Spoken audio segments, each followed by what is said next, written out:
दर्शकवृन्द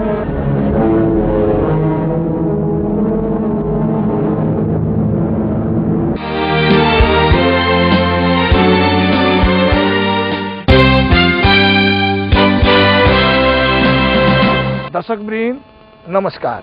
प्रतिबिम्ब मिडिया प्रणालीद्वारा सञ्चालित कार्यक्रम बिम्ब प्रतिबिम्बको तर्फबाट यहाँहरू सबैमा हार्दिक स्वागत तथा अभिवादन। आजको कार्यक्रममा हामी विविध क्रियाकलापलाई लिएर उपस्थित भएका छौँ। आउनुहोस् कार्यक्रम सुरुवाततर्फ लागौँ। जडीबुटी नै देशको समृद्धि।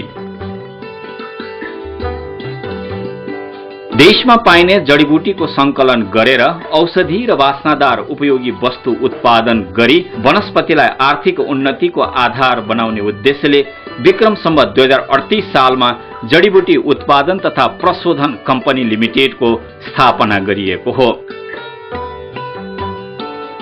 नेपाल सरकार वन तथा भू संरक्षण मन्त्रालय अन्तर्गत स्थापित यो कम्पनी सरकारको स्वामित्व भएको संस्था हो। हिमाल, पहाड र तराई मिलेर बनेको नेपाली भूमिमा विविध प्रकारका वनस्पतिहरू पाइन्छन्। औषधीय गुण भएका वासनादार तथा बहुउपयोगी वनस्पति पाइने हुँदा हाम्रो देश जडीबुटीमा धनी छ। जैविक विविधतामा सम्पन्न छ। प्रकृति प्रदत्त यो सम्पदालाई सम्पत्तिमा रूपान्तरण गर्न यस कम्पनीले प्रयास गरिरहेको छ।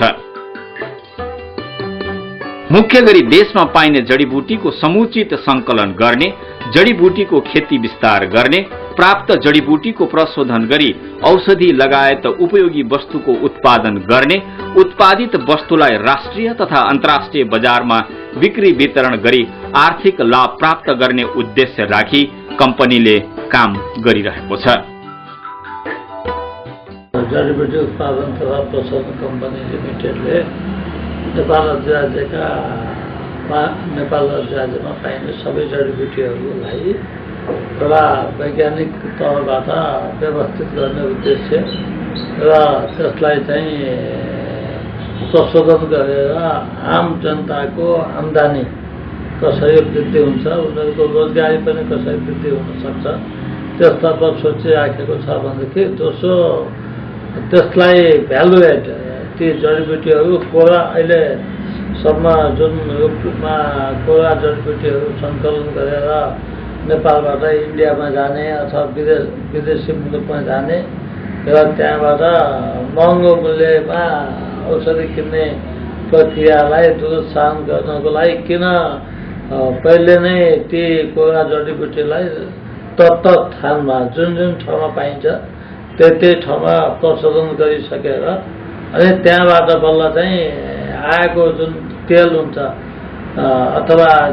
जुन प्रोडक्ट हुन्छ त्यो प्रोडक्टलाई ठिक छ नेपालको क्यापासिटी आफ्नो क्यापासिटी अनुसार त्यसलाई अन्तिम रूप दिन सकिन्छ भने ठिक छ, नभए पनि कमसेकम चाहिँ एउटा इसेन्सियल आयल अथवा सुगन्धित तेल अथवा चाहिँ एउटा प्रोडक्टको रूपमा विदेश निकासी गयो भने त्यसले चाहिँ एउटा भ्यालु एड भएर चाहिँ केही मूल्य पनि प्राप्त गर्छ विदेशबाट।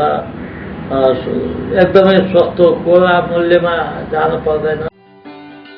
काठमाडौँको कोटेश्वरमा केन्द्रीय कार्यालय रहेको यस कम्पनीका शाखा कार्यालयहरू देशका विभिन्न स्थानमा रहेका छन्। बाराको तामागढीमा रहेको कम्पनीको शाखा कार्यालयमा 500 बिघा क्षेत्रफलको जडीबुटी फर्म र औषधि प्रशोधन कार्यालय रहेको छ। बिउ बेर्ना, जोताई, सिँचाइ कम्पनीले चाहिँ व्यवस्था गरिदिइराखेको छ र किसानको हकमा चाहिँ किसानले चाहिँ रोप्ने, काट्ने र गोडमेल गर्ने काम चाहिँ किसानले गरिराख्नु भएको छ र उहाँहरूले चाहिँ अब हाम्रो प्राविधिकले भने अनुसारको समयमा कटानी गरिसकेपछि त्यो हामीले चाहिँ प्रशोधन गरिदिन्छौँ र प्रशोधन गरेकोबाट आएको जुन तेल हुन्छ सुगन्धित तेल त्यो चाहिँ हामीले चाहिँ गभर्नमेन्ट सरकारले तोकेको दर रेटमा चाहिँ हामीले खरिद गरी हरेक महिनाको पहिलो हप्तामा चाहिँ हामीले चाहिँ भुक्तानी गर्ने व्यवस्था गरिरहेको छौँ। मोरङको बेलबारीमा रहेको शाखा कार्यालयमा 70 हेक्टर क्षेत्रफलको कबुलियत वन अन्तर्गत रहेको जडीबुटी फर्म र प्रशोधन कारखाना रहेको छ। सुनसरीको तरहरामा रहेको शाखा कार्यालयमा 25 हेक्टरको जडीबुटी फर्मका साथै प्रशोधन कारखाना र कार्यालयीय भवनहरू छन्। जडीबुटी फर्म र प्रशोधन कारखाना सहितका भौतिक पूर्वाधार रहेको कैलालीको टिकापुरमा कम्पनीले जडीबुटी खेती विस्तार कार्यक्रम सञ्चालन गरेको छ। धनकुटा जिल्लामा भने कम्पनीले खोटो संकलन केन्द्र सञ्चालन गरेको छ। यसरी देशका विभिन्न भागमा विस्तारित कम्पनीले संकलन गरेको जडीबुटीको प्रयोग गरी वार्षिक 25 टन भन्दा बढी सुगन्धित तेल उत्पादन गरेको छ। 40 लाख थान भन्दा बढी बहुउपयोगी सन्चो उत्पादन गरेको छ। वार्षिक 150 टन भन्दा बढी रोजिन, टर्पेन्टाइन र शिलाजित मसाज तेल, क्रिम जस्ता हर्बल उत्पादनहरू वार्षिक 15,000 थान भन्दा बढी उत्पादन गर्दै आएको छ। पामबाट चाहिँ हाम्रो र मेटेरियल आउँछ है, जुन इसेन्सियल ओइल भन्छ नि त्यसलाई, सुगन्धित तेल। त्यसलाई चाहिँ हामीले यहाँबाट निस्किने प्रडक्टको लागि चाहिँ त्यो र मेटेरियल हो। अब एज सच त्यो प्रडक्ट पनि हामी बेच्छौँ बजारमा, तर त्यो बेच्नु अगाडि त्यसको चाहिँ गुणस्तर भन्ने चिज चाहिँ एकदम इम्पोर्टेन्ट कुरा हो। त्यसलाई गुणस्तर मेन्टेन गर्ने कसरी, सुरुमा जुन फिल्डबाट निक्लेपछि त्यसको गुणस्तर कस्तो छ भने त्यो चेक गर्ने कुरा आयो है। त्यसपछि जुन त्यो र मेटेरियल युज गरेर हामीले जुन फिनिस प्रडक्ट निकाल्छौँ नि, जुन अहिले मार्केटमा गइरहेको छ, जुन सन्चो भन्ने नाम सुन्नुभएको छ है, त्यसको पनि हामीले गुणस्तर चाहिँ चेक गर्ने, रेकर्ड राख्ने काम चाहिँ हामी यहाँबाट गरिरहेको छौँ। यी उत्पादनहरू उपभोक्ताका माझ लोकप्रिय रहेको पाइन्छ। नेपाल सरकार, वन पैदावार विकास समिति, नेपाल औषधि लिमिटेड र कृषि विकास बैंकको शेयर लगानी रहेको यस कम्पनीले वार्षिक 5 करोड रुपियाँ भन्दा बढीको आर्थिक लाभ दिने गरेको बताइन्छ। आफ्नो सीमित स्रोत साधनले गर्दा हामी धेरै औषधिजन्य वस्तुहरू उत्पादन गरेर बजारमा निकाल्न सकेका चाहिँ छैनौँ। तर अब आगामी दिनमा त्यसतर्फ पनि ध्यान दिने योजना बनाएर अगाडि बढ्ने र यो अहिले भर्खरै नेपाल सरकारले स्वीकृत गरेको कार्ययोजनामा, बिजनेस प्लानमा समेत अबको उत्पादन जडीबुटी कम्पनीले उत्पादनलाई विविधीकरण गर्ने भन्ने हामीलाई मार्गदर्शन समेत दिइसकेको अवस्था छ। कम्पनीमा 52 जना स्थायी कर्मचारी कार्यरत छन्, 42 जना करारमा काम गरिरहेका छन्, 93 जना मासिक ज्यालादारीमा काम गरिरहेका छन् भने आवश्यकता पर्दा दैनिक ज्यालादारीमा 160 जनाले मौसमी रोजगारी पाएका छन्। कम्पनीले जडीबुटी संकलन र प्रशोधनका लागि देशका विभिन्न जिल्लामा मेसिन समेत प्रदान गरेर सहयोग गरेको पाइन्छ। यसबाट रामेछाप, डोल्पा, जुम्ला, ललितपुर, दोलखा, बर्दिया, उदयपुरका जनता पनि लाभान्वित भएका छन्। काम गरेर हिँड्नु पर्थ्यो, अहिले हामीले आफ्नै एक खेती गरेर हामीले खाइरहेको छ, अर्का काम गर्न जानु परेको छैन। आफ्नै खेती गर्छ, बच्चालाई पनि पढाइरहेछ। म गरिरहेको छु। मैले त्यहाँ चाहिँ नि लेबर गुराँस पनि लगाएको छु, भित्र करारमा सुठिनेला, पामरोजा 2-3टा बाली त्यहाँ लगाएको छु। अब अहिले धान कटनी भइसकेपछि चाहिँ त्यहाँ हामीले क्यामेल लगाउँछौँ 2 बिघामा। फेरि क्यामेल काटिसकेपछि त्यहाँ म्यान्दा खेती पनि चाहिँ मैले निजीमा पनि लगाउँछु। त्यहाँ विभिन्न किसिमका जडीबुटीको खेती गरेर किसानले आर्थिक उपार्जनको बाटो पनि पाएका छन्। यो खेतीले गर्दाखेरि बाहिरभित्र निजी क्षेत्रमा करारमा चाहिँ काम गर्दाखेरि चाहिँ प्रशस्ति रोजगारहरू पायो। त्यहाँ सङ्कलित जडीबुटी ल्याएर कम्पनीले औषधि लगायतका बहुउपयोगी वस्तुहरूको उत्पादन गर्दै आएको छ। कोटेश्वरमा अवस्थित जडीबुटी उद्योग नेपालको एकमात्र जडीबुटी उद्योग हो। त्यसबाट उत्पादन भएको चिज चाहिँ अति राम्रो र एकदम गुणस्तरीय युक्त भएको चाहिँ छ। अब त्यहाँबाट उत्पादन भएको जुन जडीबुटीहरू छ 15-16 वर्ष अगाडिदेखि चलाइरहेछौँ, तर अहिलेसम्म त्यसको बारेमा चाहिँ मान्छेले नराम्रो भनेको छैनौँ। सन्चो, हर्बल, यो हिमालय मसाज तेल यिनीहरू चाहिँ एकदमै राम्रो छ। भनौँ न खुट्टा मड्केको, भाँचेको, गरेको त्यस्ताहरूलाई पनि एकदम राम्रै नै छ। त्यो तेलहरू त मैले पनि युज गरेको त धेरै वर्ष भइसक्यो। टुँडाहरूमा उयोहरूमा राखिरहेको छु, लगाइ नै रहेको छु, भइ नै राखेको पनि छ।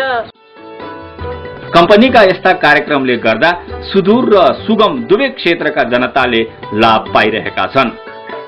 गरिब जनजातिले निमुखाले पाएका छन् र भूमिहीन मान्छेले पाएका छन्, जसको चाहिँ एकसाथ हातमुख जोड्न समस्या थियो, तिनीहरू 70% छन् हाम्रोमा र 30% केही निम्न आय भएका व्यक्तिहरू छन्। त्यसैले गर्दाखेरि यसलाई समग्रमा भन्नुपर्दाखेरि निम्न आय भएका व्यक्तिहरूको नै सहभागिता हो, किनभने यो कृषिसित नितान्त कृषिसित एउटा सम्बन्धित चाहिँ व्यवसाय भएको हुनाले सब खेती करते बारी बिया बाल हमें के बनाए के पड़ैता अपन घरू खेती बहरू खेती करैतारी या एनकारी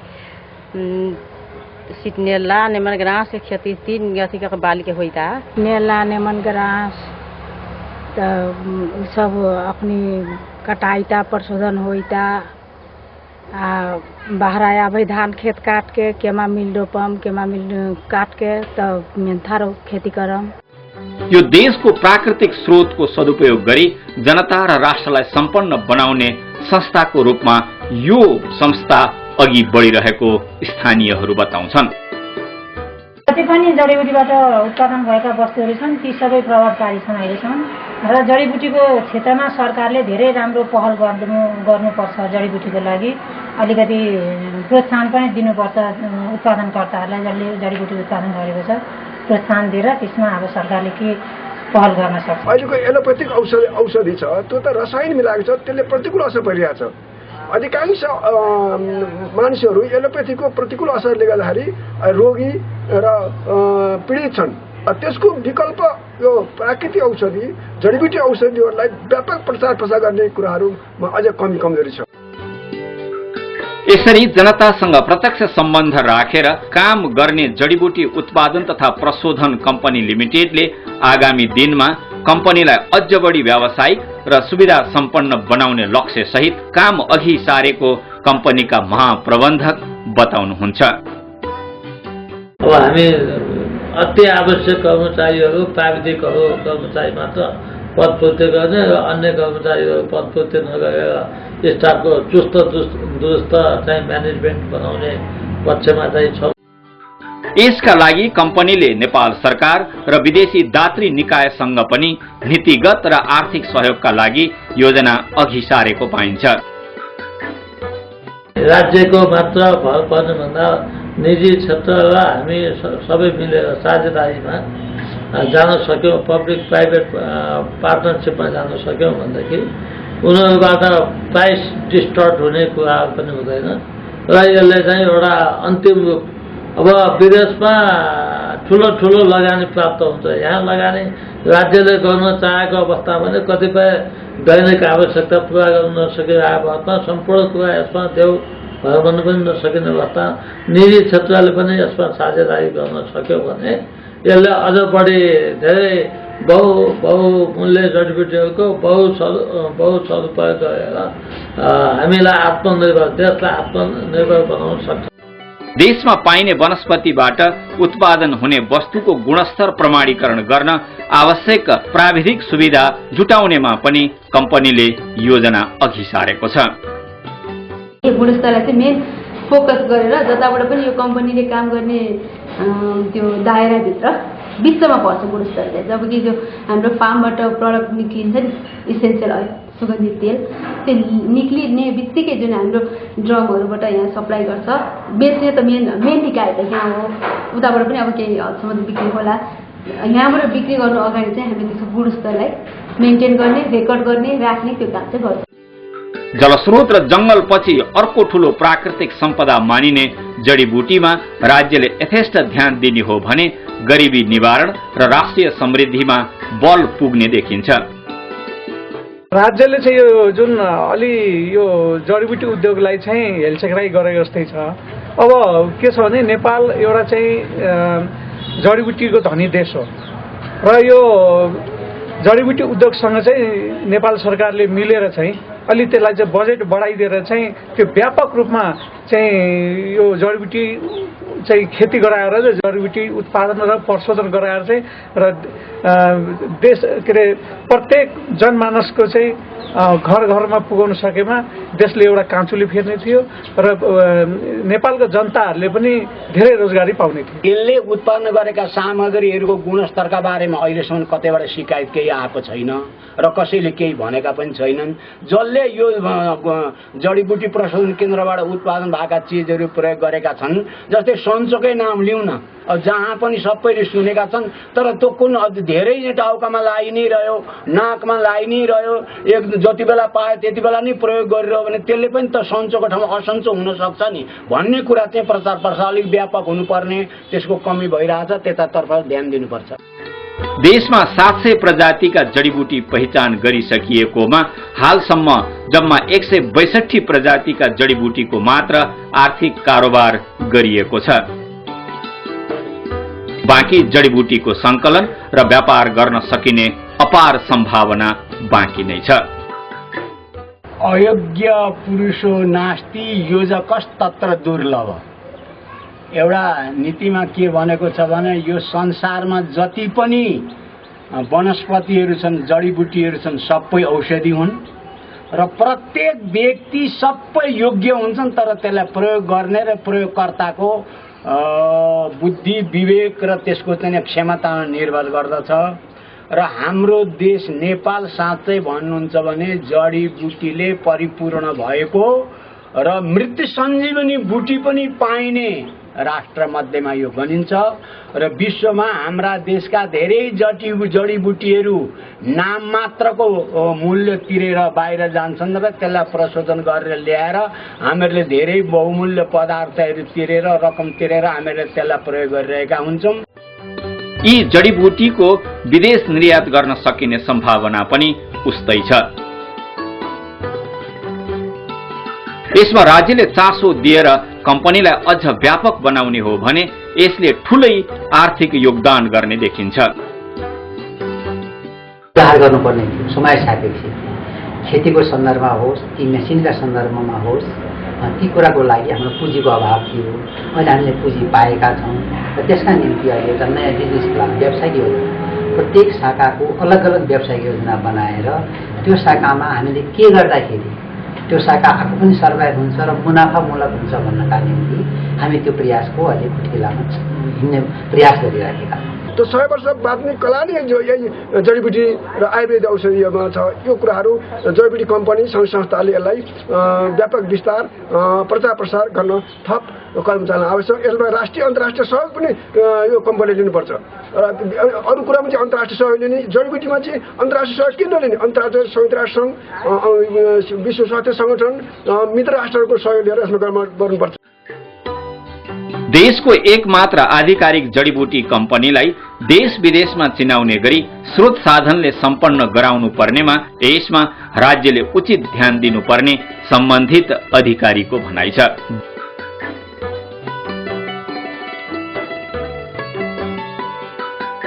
विकल्पको रूपमा अब हामीले प्रगति के कम गर्न सकेको स्थिति हो, किनभने नेपाल सरकारको स्वामित्वको संस्था हो, यसको साधन स्रोत सीमित भए, यसलाई काम गर्ने अधिकार पनि सीमित भयो र प्राइभेटसित कमिसन गर्नु पऱ्यो। त्यो कमिसनमा पनि नेपाल सरकारको स्वामित्वको संस्था भएको हुनाले त्यसमा केही आफ्नो बेरियरहरू भएका हुनाले हो। र अहिले जुन यहाँले भन्नुभयो, अब निश्चय नै अहिले नेपाल सरकारले आफ्नै सम्पत्तिको केही अंश नेपाल सरकारकै कुनै निकायलाई दिइसकेपछि त्यो त्यसबाट आउने रकमबाट नयाँ बिजनेस प्लान बनाउने, पुरानो दायित्व चुक्ता गर्ने भएको हुनाले अबका दिन हाम्रा सहज छन्। विगतमा घाटाले चिन्तित बनाएको भए पनि हाल कम्पनीमा घाटाको मात्रा केही घटेको र आर्थिक सुधारका संकेत देखिएको कम्पनीका महाप्रबन्धक बताउनुहुन्छ। कम्पनीले आफ्ना उत्पादनहरूको प्रवर्धन गर्न देश विदेशमा आयोजना हुने प्रदर्शनी मेलाहरूमा ती वस्तुहरूको प्रदर्शन गर्दै आएको छ। कम्पनीले केवल सरकारको मात्र मुख ताकेर नबसी आफै सक्षम र सम्पन्न बन्न विभिन्न कार्ययोजना पनि अघि सारेको छ। प्रशासनिक सुधार गरी खर्च कम गर्ने, शाखाका अनुत्पादक प्रशोधन कारखानाहरूलाई प्रतिस्थापन गरी आधुनिक र गुणस्तरीय प्रयोगशालामा रूपान्तरण गर्ने, जडीबुटीको बिक्री वितरण केन्द्र खोल्ने योजना अघि सारिएको छ। अध्ययन अनुसन्धानको काम कम्पनीले गर्ने र जडीबुटीको खेती र संकलन कार्यमा स्थानीय र निजी क्षेत्रलाई सहभागी बनाउने पनि योजना बनाइएको छ। देशलाई आत्मनिर्भर बनाउनेपट्टि, औषधिजन्य उत्पादन गर्नपट्टि चाहिँ त्यसले प्रेरणा दिन्छ र अब अहिलेको सुरुका वर्षहरूमा हामीले सुगन्धित तेल, कोरा जडीबुटीलाई बिस्तारै सुगन्धित तेलमा कन्भर्ट गरिरहेको छ भने आगामी भविष्यमा चाहिँ गएर चाहिँ के हुन सक्छ भने फाइनल औषधिकै उत्पादन गरिसकेर विदेश निकासी गर्न सकिन्छ। यसका लागि कम्पनीले बेला बेलामा स्थानीयलाई आवश्यक तालिम दिएर सहभागी बनाउने कम्पनीको योजना रहेको पाइन्छ। बजारीकरणलाई व्यवस्थित गरी आमदानी बढाउनेमा पनि कम्पनीले विशेष ध्यान दिएको पाइन्छ। कम्पनी व्यवस्थापनले आफ्ना सबल पक्ष र दुर्बल पक्षको मूल्याङ्कन गरी सुधारका लागि आवश्यक रणनीति बनाउने काम गरिरहेको यसका अधिकारीहरू बताउँछन्। यो कम्पनी देशको एकमात्र राष्ट्रिय आधिकारिक कम्पनी हो। यसको ब्रान्ड विश्वमै प्रसिद्ध छ। जडीबुटीको क्षेत्रमा यो नेपालको एकमात्र विश्व परिचित संस्था हो। यहाँ लामो कार्य अनुभव भएका कर्मचारीहरू छन्। देशैभरि सञ्जाल विस्तारित छ र अन्तर्राष्ट्रिय बजारमा पनि यसको पहिचान स्थापित छ।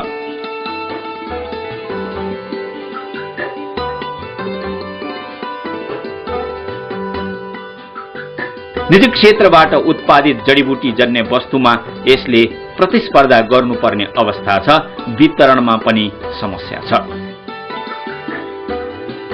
यी चुनौतीको सामना गर्दै सशक्त रूपमा अघि बढेमा कम्पनीले ठूलै प्रगति गर्न सक्ने सम्भावना भने छँदैछ। यही सम्भावनालाई सार्थक र सम्भव बनाउन कम्पनी व्यवस्थापन अथक यात्रामा अग्रसर रहेको पाइन्छ। कम्पनीको सफलता केवल एउटा संस्थाको मात्र सफलता होइन, यो त पुरै देशवासीको सफलता हो। प्रकृतिले देशवासीलाई दिएको वरदानबाट जनता समृद्ध बन्ने सफलता हो। यसैले यसको सफलतामा देशवासी सबैको सद्भाव रहेको पाइन्छ।